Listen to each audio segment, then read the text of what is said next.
Seated row with rotation.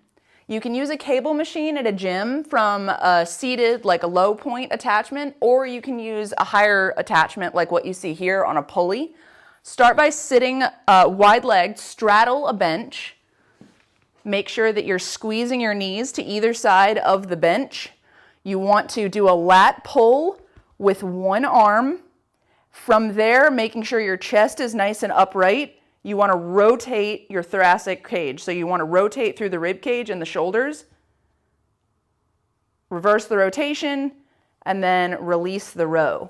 So if I'm doing this on my right side, drop the shoulder away from the ear, engage the lat, row, rotate, reverse, and release. The key with this is to make sure that you're feeling your lat engage firmly. You don't want to shrug and you don't want to pull from up here. You want to make sure that your shoulder is dropped down away from the ear, your torso is engaged, your core is tight. Lat pull, rotate, reverse, and release. That is a seated row with rotation.